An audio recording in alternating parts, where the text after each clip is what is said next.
Assalamualaikum. Selamat malam, sahabat medsos. Jumpa lagi dengan saya, Iwan Aswan, pelukis Betawi. Ya, semoga teman-teman semua, sahabat-sahabat medsos yang juga sudah komen ke YouTube saya, juga like, subscribe, saya ucapkan banyak-banyak terima kasih. Sorry juga nih, saya pakai kacamata hitam, ya. Saya Mata saya agak sakit ya, maksudnya agak memerah seperti itu gitu, agak memerah dan nggak enak dilihatnya gitu. Terpaksa saya pakai kacamata hitam ini. Bukan mau action sih, enggak gitu loh. Ya, izinkan saya seperti biasa nyeruput kopi.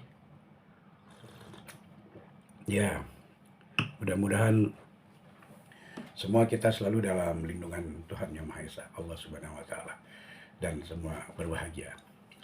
Sahabat medsos, saya nih masih ada masih ada aja orang yang tidak percaya kepada saya bahwa saya tuh 10 tahun yang lalu pernah bersama dengan KDM, Kang Deddy Mulyadi, pada saat beliau menjadi bupati dan membuat buku bersama Ridwan Saidi, sejarawan ya.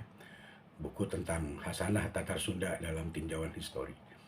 Dan juga mereka masih bertanya apa benar saya ditambahkan anggarannya seperti yang saya testimonikan. Buat apa saya berbohong? Ya, buat apa saya itu menipu ya, atau membuat testimoni atau kesaksian palsu. Ya, mungkin kalau almarhum Babe Ridwan Saidi itu masih ada, dia pun juga bisa diwawancarai dan dia juga bisa mengatakan itu benar kayak gitu ya. Ya. Tapi ya whatever lah buat saya, mau percaya syukur, nggak apa-apa kayak gitu. Yang penting memang saya eh, bersaksi apa adanya dan itu sesuai apa yang saya alami. Saya juga masih bisa membayangkan, masih ingat bagaimana suasana kantor bupati pada pagi itu, di mana ada Kang Deddy Mulyadi saat dia masih menjadi bupati.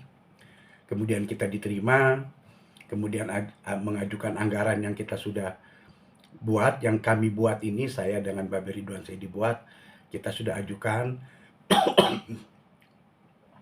dilihat, diperiksa, kemudian ditambahkan oleh beliau 2 kali lipat, kemudian ditambahkan lagi ya, yang sekali lagi saya ulangi, nominalnya menjadi 150 juta, dan itu beliau masih saat jadi bupati ya, masih jadi bupati. Dan saya yakin pada saat itu dia belum belum ada ya, Kang Deddy itu maksud saya belum ada channel KDM ya, kayak gitu. Dan itulah saya melihat bahwa karakter, spontanitas ya, respon dari KDM terutama kepada orang-orang yang memang mau bekerja ya. Orang-orang mau bekerja sama dengan beliau dan membuktikan masing-masing profesinya ya. Seperti sejarawan Ridwan Saidi yang sering dijemput ya, sering berkomunikasi dengan beliau ya, kayak gitu. Nah, ini yang saya rasakan seperti itu gitu loh, dan itu saya berbuat sebenar-benarnya. Bicara mengenai KDM, memang seru ya, seru-seru sedap gitu artinya. Seru dan ngeri-ngeri sedap gitu ya. Serunya itu tindakan-tindakannya yang spontan, tindakan-tindakannya yang merayat, dan tindakan-tindakannya yang di luar nalar ya maksud saya. Artinya ketika dia meninjau satu lokasi ya, dengan entengnya, siap saya bantu. Dia keluarkan dana. Ya, walaupun dana itu secara uang pribadi ya, ya jelas beliau, kita juga tidak menafikan beliau kalau beliau itu juga konten-kontennya itu sampai melebihi dari hampir 7 juta ya. 7 juta subscriber ya, follower ya, dan itu sangat banyak. Dan uang itu dia gunakan untuk membantu ya orang-orang yang dalam keadaan tidak mampu, orang-orang sakit, orang-orang yang sangat membutuhkan dan mempunyai banyak anak asuh, anak-anak yatim. Dan ini sangat luar biasa dan harusnya kita bisa meniru teladan beliau. Ya, bahwa pemimpin itu memang harus seperti itu. Dia turun ke bawah dan dia merasakan bagaimana masyarakat itu, bagaimana rakyat itu. Lihat dia ke bawah. Dia kan selalu bilang, "Turun dong Pak ke bawah, lihat dong apa yang terjadi di bawah." Kayak gitu. Seperti kalau ada anggota DPR mencatur, DPRD, "Lihat aja kok mencatur nih," dia bilang. Ini kan benar gitu loh. Begitu juga dia menolak, ya, dibelanjakan pakaian dinas misalkan, terus diberikan lagi mobil dinas, beliau menolak. Untuk apa? Dia sudah punya mobil gitu loh. Untuk apa dia harus pakai jas baru lagi? Untuk apa dia harus pergi ke luar negeri memakai anggaran dana pemerintah? Ya, lebih baik dia membangun infrastruktur, lebih baik dia membangun rumah sakit yang bisa melayani masyarakat, membangun mentalitas anak-anak, siswa-siswa agar menjadi orang yang berguna walaupun toh dimasukkan ke dalam barat kayak gitu. Menurut saya it's okay aja. Itu kan anak itu juga nggak diajarin salah militer ya, tidak ya. Tapi yang paling tidak anak itu bisa bertanggung jawab, diajar disiplin, ya bisa menghormati, terutama orang tuanya dan bisa menghargai waktu, ya menghargai waktu, ya. Jadi barang siapa orang yang menghargai waktu, dia akan menang, ya, kayak gitu ya. Sesungguhnya orang yang tidak menghargai waktu adalah orang-orang yang merugi ya. Wal asri innal insana lafi husrin ya. Jadi artinya ini yang artinya saya melihat dari sikap-sikap tindakannya Kang Deddy Mulyadi. Dan juga ada beberapa apa nada-nada miring ketika banyak para fans atau penggemar KDM ya. Ini kalau saya lihat itu YouTube-nya itu sangat luar biasa banget ya. KDM itu betul-betul melebihi selebritis ya. Melebihi seorang seorang presiden mungkin ya. Dia begitu dicintai ya, dihormati ya. Karena bukan siapanya itu KDM, tetapi bagaimana tindakan-tindakan KDM itu yang merakyat gitu loh. Karena biar bagaimana, saya juga sebagai warga negara Indonesia ya, warga negara Indonesia ya, orang Betawi, orang Jakarta gitu ya. Baru kali ini saya melihat sepak terjang seorang pemimpin, ya seorang gubernur yang sedemikian rupa ya, fenomenal banget gitu loh. Ya, bayangkan kayak banjir kemarin di Megamendung, dia datang ke tempat itu sendiri, dia lihat, dia pengen tahu apa ini. Seperti itu gitu. Ya, begitu juga di jalan dia menemukan pedagang sedang menjual sapu atau apa, atau ada tukang duren, dia datang, dia tanya. Ya, anak kecil yang memulung misalkan sedang memulung ya. Dia tanya kamu tuh di mana apa segala macam. Sampai kamu punya tabungan atau tidak. Sampai datang ke rumahnya, sampai ditanya betul ada tabungannya. Dan bayangin saya tuh sering haru, sering menitiskan air mata juga melihat spontanitasnya KDM memberikan uang. Sepertinya menghambur-hamburkan, tidak. Tapi dia punya rasa welas asih ya, rasa kasih itu ya. Ya, rasa rasa sifat Rahman ya Rahim. Baik ya, kayak gitu. Ini mungkin menurut saya jarang, hampir nggak dipunyai kali ya mungkin sama orang-orang atau gubernur-gubernur lain ya Kak. Gitu, seperti itu gitu loh. Dan bayangin, orang tuh bukan mengkultus KDM, saya tidak mengkultus KDM, tapi saya melihat sepak terjang KDM ini memang sangat luar biasa. Ya, betul-betul sepak terjangnya itu membuktikan bahwa beginilah pemimpin turun ke bawah, merasakan bagaimana rakyat yang sedang rasakan.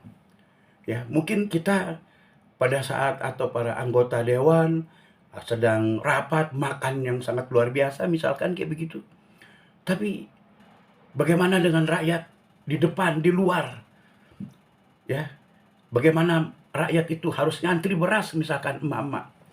Bayangkan 10 tahun 50 tahun lalu saya masih kecil, tahun 64 65 itu sempat ngantri beras saya di Jakarta, sempat ngantri minyak ya. Sebelum meletusnya G30 SPKI, bayangin kayak gitu. Sudah berapa puluh tahun dan sekarang masih ada orang-orang yang ngantri beras. Ya, terutama emak-emak hanya untuk mendapatkan 3 liter beras misalkan. Ini yang kadang-kadang kita sering nggak pernah terpikir kayak begitu. Ya. Dan orang juga mengatakan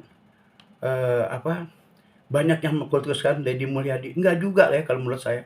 Saya pribadi juga tidak mengkultuskan Deddy Mulyadi. Cuma sepak terjangnya itu sangat luar biasa yang nggak pernah ya dilakukan ya baik oleh seorang presiden pun ya kalau kita lihat atau dia disamakan dengan mantan presiden yang belum lama ini selesai ya jabatannya, beda sekali gitu loh. Deddy Mulyadi itu menurut saya bukan bukan pencitraan gitu loh.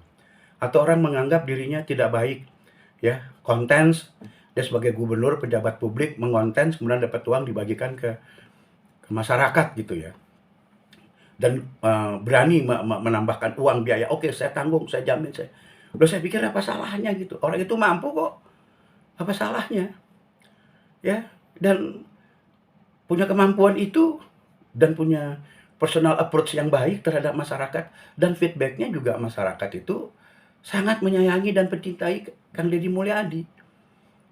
Karena paling tidak hal-hal yang kadang-kadang tidak pernah terpikir dan terjangkau oleh pejabat-pejabat sebelumnya kayak begitu mengenai anggaran, ya kan dana-dana hibah dan segala macam. Dan sekarang dikontrol oleh Kang Deddy. Artinya andai kata dana-dana hibah yang mungkin nggak jelas cunturungannya itu kalau orang Betawi bilang, mendingan digunakan untuk infrastruktur jalan, untuk sekolah, ya, untuk membangun mentalitas anak bangsa, ya, yang lebih jauh berkembang dan berani ya bersaing dengan lintas globalisasi zaman sekarang ini kayak gitu. Nah ini yang penting gitu loh. Ya jadi ada mutu ya pendidikan yang jauh lebih baik. Ya jadi saya pikir sangat luar biasa ya Kang Deddy Mulyadi kayak gitu. Jadi saya tidak mengkultuskan Deddy Mulyadi ya. Tidak gitu loh. Tapi sepak terjangnya itu masyarakat sekarang ini rindu dengan orang-orang yang seperti Kang Deddy Mulyadi ya. Ya walaupun sebagai manusia dia punya keterbatasan, tetapi dalam pencapaiannya dia untuk melindungi masyarakat, terutama masyarakat Jabar, itu sangat luar biasa. Ya, menjaga alam, melindungi alam. Ya, bayangkan, melindungi alam, menjaga alam itu adalah sunnatullah, memelihara alam. Barang siapa yang tidak memelihara, tidak memelihara alam, maka dia sendiri juga bukan orang yang orang yang beriman ya, orang yang berjalan dalam sunatullah, karena hukum-hukum alam itu adalah hukum sunatullah ya menurut saya kayak gitu. Jadi ya ini pendapat saya ini sebetulnya nggak bermaksud dalam arti kata mendiskreditkan si A atau si B, itu tidak ya. Artinya seperti apa yang saya lihat dalam YouTube-nya, sepak terjang Kang Deddy Mulyadi ini sangat baik, sangat luar biasa, harusnya kita mendukung. Harusnya orang-orang yang merasa bagaimana terhadap tindakan KDM harusnya mawas diri ya. Harusnya juga mensupport ya, seperti itu gitu loh. Jangan merasa terhalangi atau terbebani gitu loh. Nah, oleh karena itu saya pikir nggak ada salahnya kita saling mensupport ya, saling mendukung, dan jangan ada istilah-istilah KDM dikultuskan, KDM disamakan dengan sepak terjang mantan presiden yang sebelumnya gitu. Aduh, itu saya rasa agak nggak etis ya kita sebagai anak bangsa, ya bangsa Indonesia, ya sepatutnya kita bersyukur dan berbangga ada seorang pemimpin, seorang gubernur di Jawa Barat yang sepak terjangnya itu lebih banyak pro ke masyarakat, ke permasalahan-permasalahan masyarakat yang tidak tersentuh oleh oleh lembaga-lembaga sebelumnya gitu loh, yang tidak pernah tersentuh ya. Sekarang Kang Deddy itu turun melihat apa masalahnya, seperti jembatan perbatasan misalkan Jawa Barat dan Jawa Tengah di Cirebon, kemudian dengan dana sendiri Kang Deddy harus dirapikan, ini adalah pintu masuk ke wilayah Jawa Barat, harus dirapikan jembatan itu segera. Wah, kan jadi keren, luar biasa itu ya, jadi keren akhirnya ya jembatan itu ya, seperti itu, tidak angker lagi lah, kelihatannya nggak jelek lagi ya. Nah sobat-sobat semuanya kayak gitu, saya sebagai pelukis, saya sebagai seniman ya tentunya saya banyak merasakan juga getaran-getaran apa yang dirasakan oleh Kang Deddy Mulyadi ya. Artinya sepak terjangnya juga seniman gitu, nyeniman gitu loh ya, orangnya rileks, enak dan santai, dan dengan gampang dia memutuskan sesuatu ya, nggak bertele-tele, ya, menolak ya mobil dinas, menolak jas, ya, jas dinas dan segala macam. Dia ingin apa adanya, rapat, macet, turun, dia lari nyemplak ke motor foreigners untuk segera, ya. Dan kebiasaannya Kang Deddy kalau saya lihat sebelum sampai masuk ke suatu ruangan itu dia buru-buru turun di depan, dia jalan cepat-cepat. Ini sangat sangat getap, orang betul bilang ya. Sangat sangat apa ya, sangat apa, getap gitu ya. Jalan tuk tuk tuk. Dia tidak merasa ada masalah apa-apa. Yang penting dia bisa menyelesaikan masalah ini gitu. Dan ini sangat luar biasa ya untuk Kang Deddy Mulyadi menurut saya ini. Ya bagi siapa-siapa yang masih ya katakanlah nyinyir ya, masih mengatakan ya kalau tidak ngonten nggak begitu Deddy Mulyadi. Ya kenapa memangnya gitu? Coba kita refleksikan ke diri kita sendiri gitu loh. Andaikan kita ngonten gitu ya, kita ada punya dana, mampu nggak seperti Kang Deddy Mulyadi melakukan hal seperti itu? Minimal untuk lingkungan kita gitu loh. Ini kan Kang Deddy Mulyadi kan dia berbagi ke semuanya kayak gitu. Ya, tanpa tedeng aling-aling ya. Ya, bayangkan. Terutama dia sangat konsisten menjaga lingkungan, menjaga alam, memelihara alam, coba bayangin. Ya, itulah yang memang harus kita contoh dan kiranya jangan sampai ada lagi ya nada-nada sentimen, nada-nada mencemooh kalau menurut saya ya. Coba kita renungkan, lepas dalam segala hal, saya respect dengan Kang Deddy Mulyadi. Memang saya masih belum sempat ketemu, yang memang rencana saya akan ke Lembur Pakuan ya. Saya akan melukis di sana ya, atau paling tidak saya berinteraksi dengan masyarakat di sana kayak gitu. Sebetulnya dengan masyarakat Purwakarta ya, saya nggak asing lagi ya. Zaman saya kuliah dulu, saya di IKJ, saya ambil jurusan keramik, dan saya pernah magang itu di daerah Pleret ya, Purwakarta, di Anjun ya namanya. Itu ada pabrik keramik ya, PIK dulu ya, PIK Kadin namanya itu. Saya berbulan-bulan saya di sana itu magang. Saya banyak kenal orang-orang sana. Kemudian saya tinggal di Gunung Cupu, dan saya masih mundar-mandir ya. Waktu itu ya, beli tanah di Pleret, muter bikin karya di Pleret kayak gitu. Masih banyak orang-orang yang saya ingat nama-namanya ya, seputaran daerah Anjun dan daerah apa? Daerah Gunung Cupu ya, gitu loh. Kita masih ingat orang-orang itu baik ya. Sama juga ketika Jakarta dulu ada di Sarina ada Pekan Pleret, di mana keramik Pleret ditampilkan sangat luar biasa ya. Tahun 87-an ya kalau nggak salah itu ya. Tahun 92, 93-an itu, dan saya sempat nemani yang namanya Abah Ujang itu, yang memang menurut saya maestro Pleret ya, membuat keramik. Saya pernah nemenin dia ke Sarinah kayak begitu. Dan ini menurut saya Purwakarta ataupun Subang ya daerah kawasan yang memang para pemimpinnya sekarang ini patut ditiru ya. Ya, patut diacungkan jempol kayak gitu. Ya sekali lagi saya berdoa mudah-mudahan saya bisa datang ke Lembur Pakuan ya untuk bisa melukis suasana yang ada di sana. Karena saya juga tertarik kalau saya melihat YouTube-nya. Karena keadaan yang belum memungkinkan seperti itu. Dan tak lupa juga saya ucapkan untuk secara pribadi untuk KDM, semoga selalu dalam lindungan Allah Subhanahu wa taala dan selalu sehat walafiat dan selalu amanah dalam menjalankan tugasnya. Oke, rekan-rekan semuanya, apabila ada kata-kata saya yang tidak berkenan, ada kata-kata kurang enak, ya mohon dimaafkan. Ini hanya ulasan aja ya. Ulasan ya rileks aja lah, ringan-ringan aja kayak gitu. Jadi kita apa adanya aja kayak gitu. Saya juga tanpa teks ya, apa gitu ya. Yang penting saya sekali lagi yang masih meragukan testimoni saya ya 10 tahun lalu bersama KDM, ya terserah buat saya ya, Anda mau percaya atau tidak, tapi sebegitunya dan apa adanya saya bersaksi pada saat itu. Terima kasih atas perhatiannya ya, mudah-mudahan kita selalu dalam lindungan Allah Subhanahu wa taala. Wassalamualaikum